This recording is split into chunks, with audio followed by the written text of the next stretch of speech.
Hey folks, Jason Lewis here, Jason T. Lewis here. Welcome to the first episode of Painfully Honest Tech, the podcast. I don't know if that's what it's going to be. It's going to be called Painfully Honest Tech, but it is a podcast. It's also, if you want to watch the video of me talking about things, then you can go over to my YouTube channel, which is, what is the address for my YouTube channel? Well, just go to YouTube and search for Painfully Honest Tech. I'll put it down in the show notes. You can check it out there.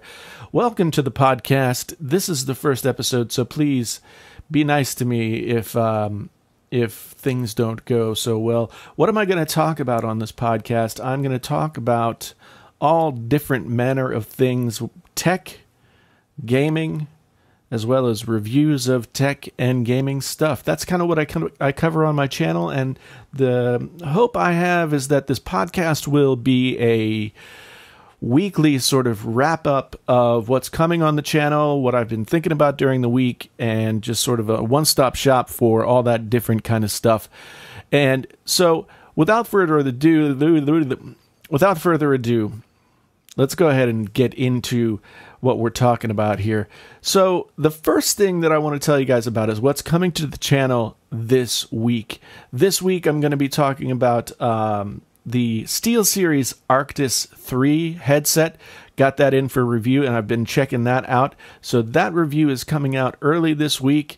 Beyond that, we have AudioCast, which is it works like Sonos. So that's kind of exciting, and it's much cheaper than Sonos. So we've got that review coming up as well. And then the last thing that we've got going on for this week, what is that last thing? We've got a review of the BenQ Genie lamp. That's coming up on Painfully Honest Tech this week, and there may be other things. I may jump in here and do something else. But one thing that I've noticed is that there are always other things I want to talk about when it comes to the weekly tech stuff, and it's not always something that's worthy of setting up and doing an entire video. So I'm hoping that this podcast will stand on its own as something that people will want to listen to, but also sort of augment what we see on the channel. It's been an exciting, I guess, a couple of months for the channel since I changed the name to Painfully Honest Tech. The growth on the channel has really exploded. We're over 6,500 subscribers right now, which, I mean, I never anticipated anybody would ever watch any of these things, so that's pretty good. Still, we're kind of cresting down a little bit. It's kind of an in-between period in tech time. We're waiting for some things to happen. Some things have not yet happened. Some things, it's just kind of the end of the summer, and we're waiting on the next big wave of tech to come out. So this isn't really a super busy time for tech, but there are things going on, things that so many people have been talking about, and things that are worthy of discussion, perhaps, if it hasn't already been beaten like a dead horse. And one of those things is the iPhone 8. It's going to be the topic of discussion for a long, long time. Nobody knows exactly what it's going to look like. The best picture I've seen is this picture of these colors. So we've got glass backs on the iPhone. We've got a silver and white. We've got a black and sort of like, it looks like the Apple Watch, deep black around the edges. We've got the camera sort of sitting on the side, and it's and then there's this really strange color that looks. It's got gold as the metal trim, and underneath the glass back, the color that we see is puce. I don't know. It's ugly, whatever it is. It's not necessarily pink. It's not necessarily orange. It's really hard to tell what you would call this color, but it is ugly. And if these are the only 3 colors that the iPhone 8 is coming in, then I'm going to be kind of disappointed. I mean, the black one is the one for me enough, but this is really ugly. So anyway, what do you guys think? I mean, at this point, there's been so much talk about the iPhone 8. The iPhone 8 we've been discussing. Is it going to be all bezel? We've been discussing, is there going to be any bezel at all? We've been discussing the little divot that goes where the camera and the sensors have to go. We've been discussing a lot of things. Maybe the iPhone is looking better right now because the Essential phone just came out. And the Essential phone has a little dip in the screen where you have the camera, the front-facing camera. So maybe the iPhone is sort of gonna be able to go off the strength of that and not be so strange. Let's see. Here, find an image here of what that looks like. So we've got the iPhone 8, and it's coming in 2017. I will really be surprised if anyone gets an iPhone 8 before January. I'll be really surprised if that happens. It could happen, but if they announce it in October, I mean, Apple's supply lines have not been great in the past couple of years. I mean, still we've got what is it? Is it a 6-week wait for the iPhone? No, the AirPods. The AirPods still have a 6-week wait if you want to get a pair of them. And I gotta admit, I'm kind of disappointed in what I'm seeing from this iPhone 8 design. One thing that's happened over the course of the years since the iPhone was first, so the past 10 years, since 2007, when the iPhone first came on the scene, what's happened is technology has just like sprinted forward. You know, every year, new device coming out, new device coming out, new device coming out. And what's ended up happening is now we've reached this point where the difference between one phone and the next is really not all that great. The difference between the Samsung phones and the Motorola phones and the iPhones of the world is not really all that great.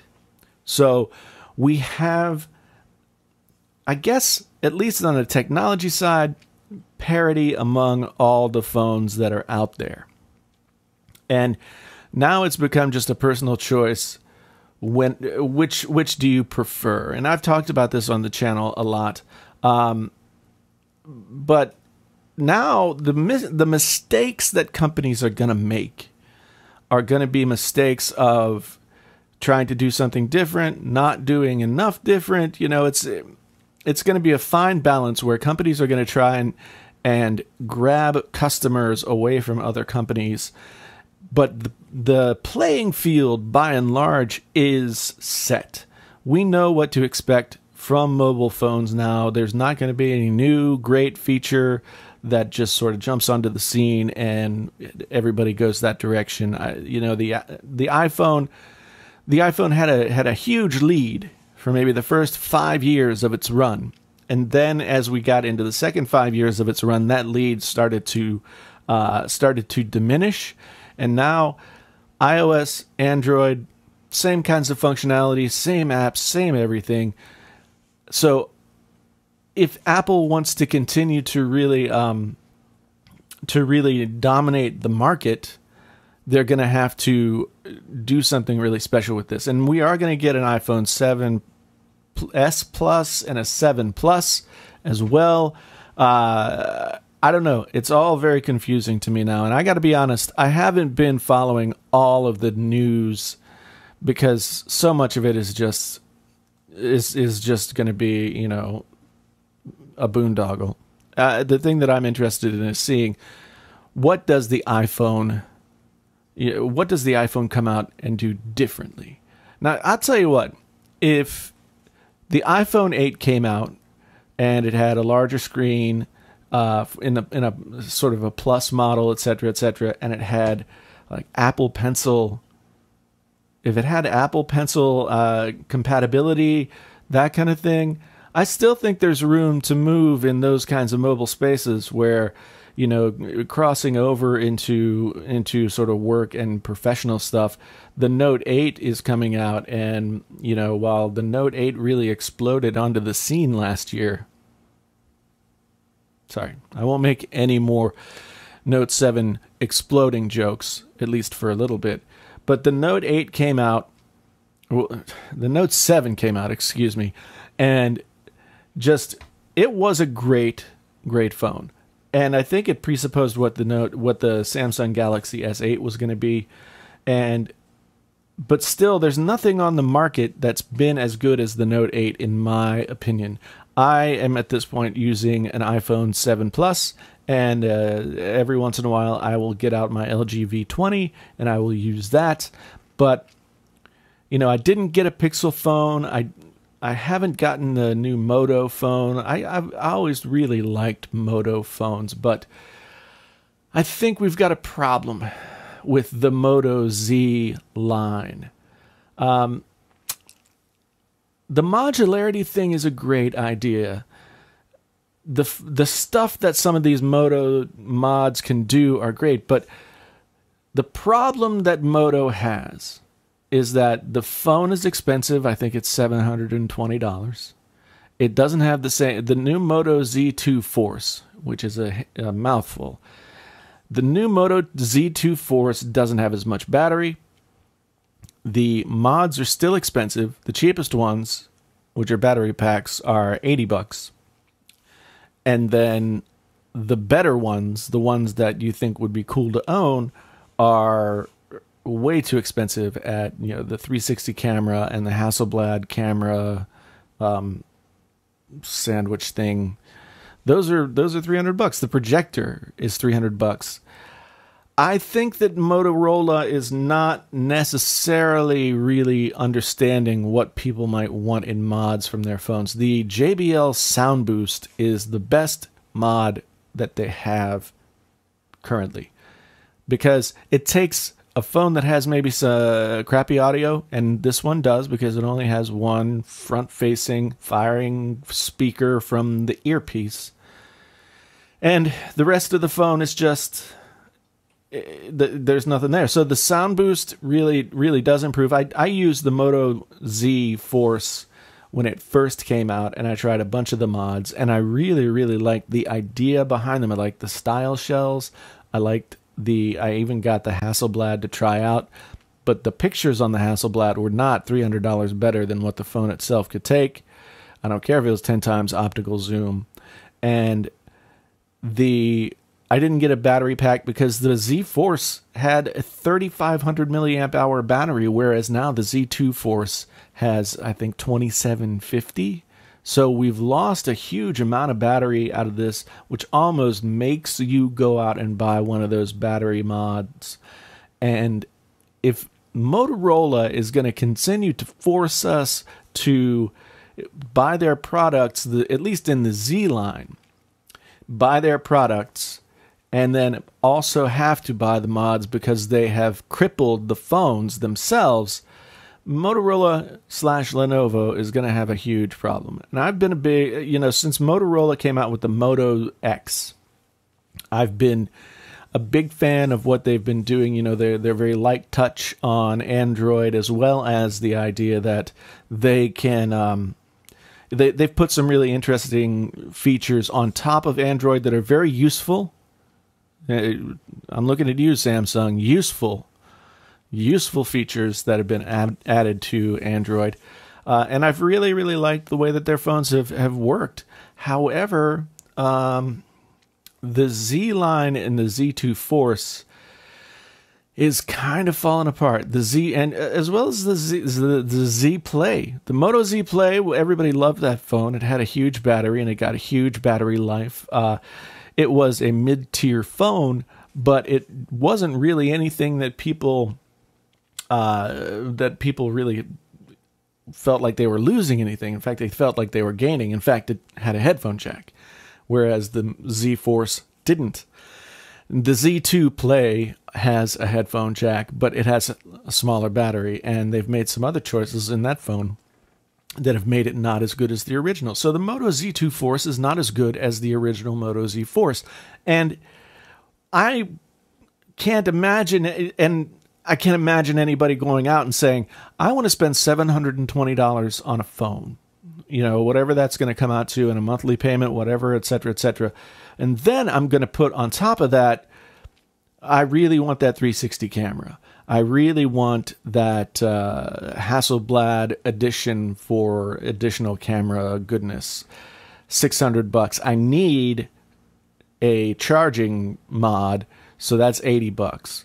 And then, you know, maybe I'll throw in the JBL sound boost just to round it out and have something that I can put on my bedside table or take with me into the shower, although not into the shower because this is not a waterproof phone, but into the bathroom to listen to, etc., etc. It'll eliminate the need for another set of speakers in some place. But once you do that, you've got 300 and 380 and 80.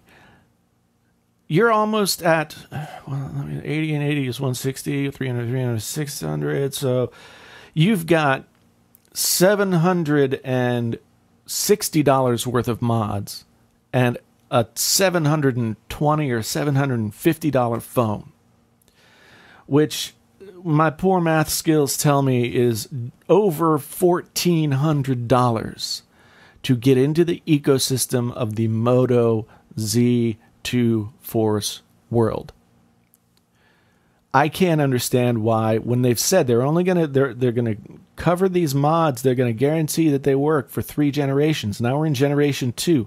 So the value proposition that they're throwing out there is that you need to buy all of this stuff and then this phone on top of it, and maybe the next one, and then all of that money is washed down the drain. I think the Moto Z2 Force is a failure. It's a failure getting out of the gate. It's a stillborn product, and maybe this will be the last time we see mods in the mobile space for quite a while. Mods that I would love to see somebody come up with. There are not too many companies that are paying a lot of attention to quality audio. It seems like a no-brainer to me that Moto would come up with a mod that provides a headphone jack, that provides a high-quality DAC and some extra battery, and then you've got like a monster music consumption phone. But I don't know if anything like that is coming out. If anybody else does, leave me a comment somewhere and let me know if you know that anything like that is coming. But as it stands right now, Moto Z2 Force and all of the mods that come with it, 360 camera, etc., etc., all of that stuff is going down the drain. It's a stillborn, useless product. And as much as I want to support Moto and be excited about it, I can't do it. I can't do it. So, what else do I have on my list of notes? Oh boy, okay. So we've covered the iPhone 8, the design and the colors. I wanted to talk about the headphone jack. More and more companies are removing the headphone jack. And when Apple took the headphone jack away, they said, it's an old technology, it hasn't changed for years and years and years and years, blah, blah, blah, blah, blah, blah. The thing is, it's an old technology in a new technology world. The new technology adopted that old technology because there wasn't really anything better than that technology out there. The 3.5 millimeter headphone jack provides a lot of versatility for people to choose their headphones. I don't dislike wireless headphones. I don't dislike them at all. I've heard, I don't have a pair of the AirPods, but I've heard that people really like them. I think wireless is eventually the place that everything's going to go. I do not believe that we have to lose the headphone jack in order to support wireless. I was using wireless headphones and still had a headphone jack for, the past 3, 4, 5 years. So I think that it's ridiculous to sort of make something falsely obsolete just because you want to be first. I think Apple really kind of screwed the pooch there. But now, to add insult to injury, the Moto Z Force was another phone that came out without a headphone jack. Well, they did put a headphone jack on the Play series. Now they say the Pixel is not going to have a headphone jack. We don't know. I mean, will the Note 8 have a headphone jack? I'm sure people are tired of hearing people complain about headphone jacks, but I will say this. The headphone jack is an important thing to me. I really like the opportunity to have that kind of flexibility. And without that opportunity, I feel like phones have become less important to me in my daily life in some significant way. I don't know. What do you guys think? Please don't feel like you can't converse with me. Let me know what you think.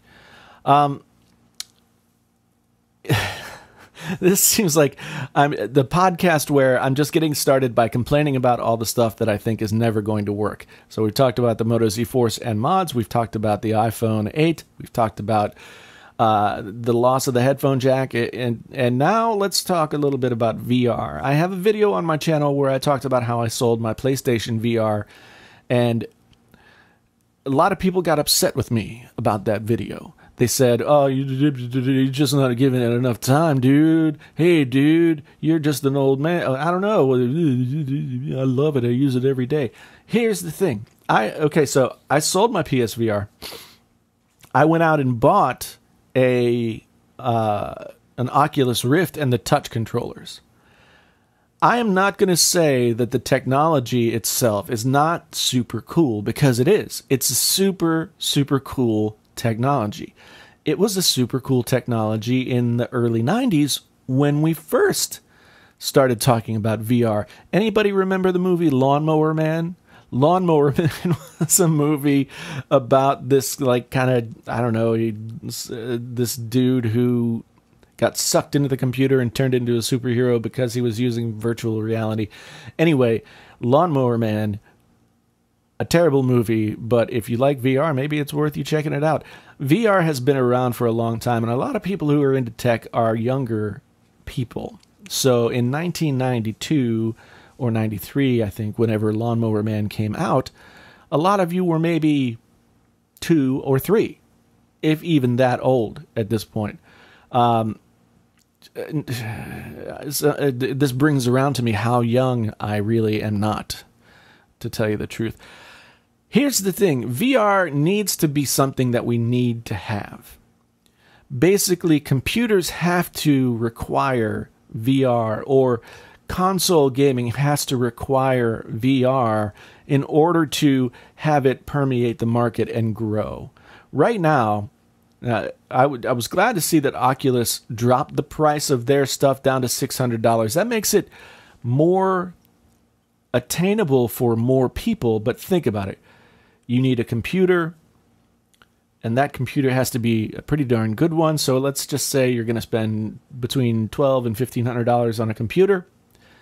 You need the headset, that's another $600. You need the games. They're finding ways to get games and that kind of thing. But the VR is not necessary. And beyond the sort of first week or two when I was just really enjoying using the VR stuff, I found that the extra effort of grabbing it, putting it on, getting everything set up, all that stuff, I found that all that extra effort was really a bridge too far for me in terms of just everyday casual gaming or use of my computer or anything like that.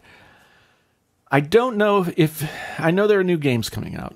I don't know if VR is going to really make an impact until it becomes totally integrated into the way that we use our computers, or into the way that we use our televisions or our consoles or anything like that.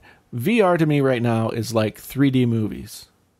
It's supposed to be a value add. It's supposed to be something that's better, but I hate going to the movies and watching 3D movies because it doesn't look as good. Now, so I say the jury's still out on VR. For me, there's no point in spending the money right now because I like to play the stuff that doesn't really need it.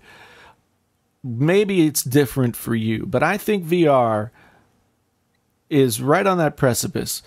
We have some new stuff coming out. The hardware is getting cheaper. It has to get better, and it has to get smaller, and it has to get easier to use before VR really takes off as a thing.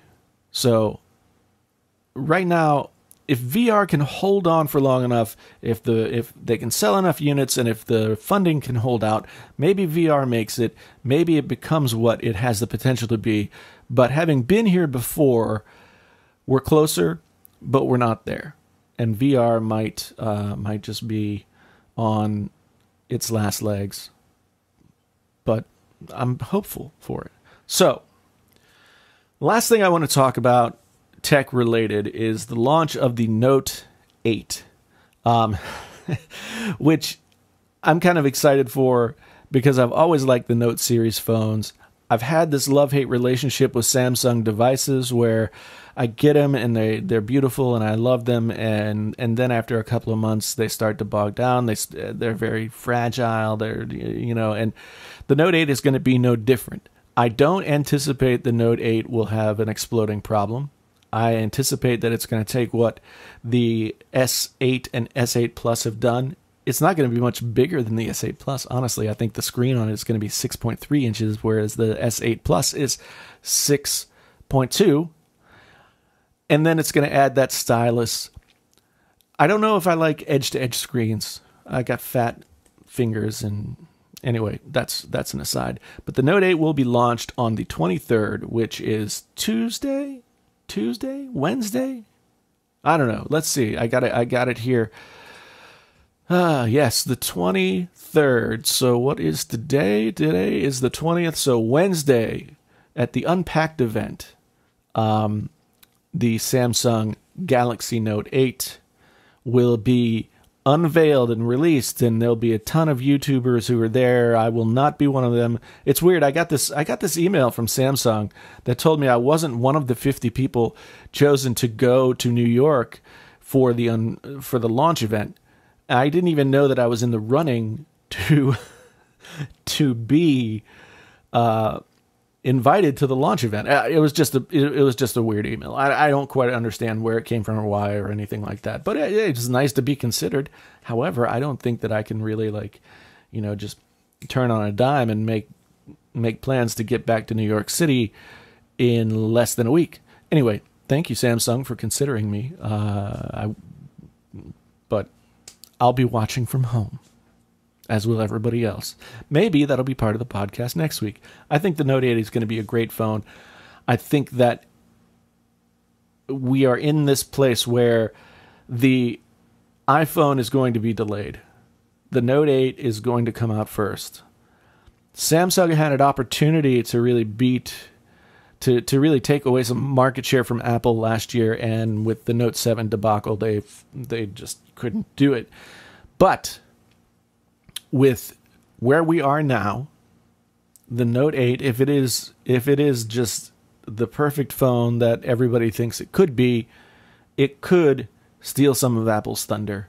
Although I don't know if that's ever really going to happen, because the majority of people who buy Apple phones are not people. If you're listening to this, then you are different than most people who buy phones, and most people buy Apple phones because Apple phones are easy. And I don't think that's a bad thing. In fact, that's one of the things I like about them. But Samsung is going to have a fight on their hands to get over Apple. Now, I don't think Apple's doing themselves any favors with some of the decisions that they've been making over the past couple of years. Steve is dead, people. Steve is dead. Let's all just, pour one out and say, let's see what happens. The new iMacs were a pleasant surprise. The iMac Pro seems like a complete boondoggle and a complete waste of money. But the iMac Pro is going to be black. So there's that. I don't know. Note 8. I'm excited for it. It's going to be unveiled on Wednesday, so that's exciting. Now, the last thing I want to talk about, now I think I'm going to try and do this every time I do the podcast. I am, so as you see, I have a beard. And if you're listening to the podcast, you're just going to have to trust me. I have a beard. I've had a beard for a long time. It's been more than 10 years since I first grew a beard. And I've tried to cut it off a couple of times, and then I just look weird. My face is like lumpy and puffy and... So, one thing that has been going on that I've never, maybe it's that I'm getting a little bit older, my skin is changing a little bit, I don't know, let's not get too personal, but I started to notice that I've got like what they call beard dandruff, where it will collect, if I fool with my beard, the dandruff will collect on my shirt. And I only wear black shirts, and so it's really easy to see. So I did some research on the internet and found that there is a way to combat beard drift. And so I went to Amazon. I threw a couple of things in my shopping cart. So we've got here in my shopping cart Honest Amish Beard Balm Leave-In Conditioner, all natural, vegan-friendly, organic oils and butters. So you're supposed to put this in your beard to moisturize your skin. And then there's a beard brush with wild boar bristles for easy grooming. So I ended up not buying these things off Amazon. Each of them is about $13. And they seem like hipster products, whatever. But I did go to Walmart yesterday and look around to see if they had anything. And in fact, Walmart did have some beard druff combating stuff, like some tea tree oil smelling stuff that I can rub in, and one of these brushes that they were $10 a piece. So I started using that, and maybe that's going to help. I'm excited for the opportunity to not shed skin onto my shirt. Anyway, what games am I playing this week? I don't know if I'm playing any games this week because my YouTube life has ramped up considerably. I'm trying to get more videos out. I'm trying to do more and more things. But the game that I still want to play is PlayerUnknown Battlegrounds. Now, it's one of those games that I'm kind of afraid to play because I don't know if I'm going to like sort of the solo aspect, and just like getting wasted all the time. I don't know if I'll be any good at it. I'm good or sort of okay at Battlefield, those games, because there's a big teamwork aspect built into the game. Battlegrounds doesn't seem like it has that. I've watched a ton of it. It looks really fun, but I'm kind of nervous. So anybody out there, either in podcast land or in YouTube land, are you watching or playing this PlayerUnknown Battlegrounds? I realize the game's been out for months. I just haven't had the guts to start to play it again, or to try to play it, I guess. So anyway, let me know what you're playing. That's what I'm thinking about playing if I have time to play anything. So this has been the first episode of the Painfully Honest Tech podcast, where I guess I complain about a bunch of things tech-related and make a bunch of points that maybe nobody cares about, but it helps me sort of wrap up some of the things that I've been thinking about throughout the week, and hopefully it's interesting to you, and you can just put it on in the background and listen to me ramble. Maybe I need a co-host. What do you think? Do I need a co-host? I can talk to wood. In fact, I am talking to wood right now. But anyway, I wanted to thank you guys for being here. If you're still listening, thank you. My name is Jason, sometimes known as the JTL. My channel on YouTube is Painfully Honest Tech. This is Painfully Honest Tech, the podcast. And I'll be back every week with a new episode, maybe on Sunday or maybe on Monday. We're going to see how it goes. I'm going to upload this to YouTube right now, And then tomorrow I am going to try and set up my podcast so that it flows into the podcast streams. Anyway, so let me know what you guys think of the podcast. Thanks for being here. Until the next time, please be safe, especially with the eclipse tomorrow. And I am out.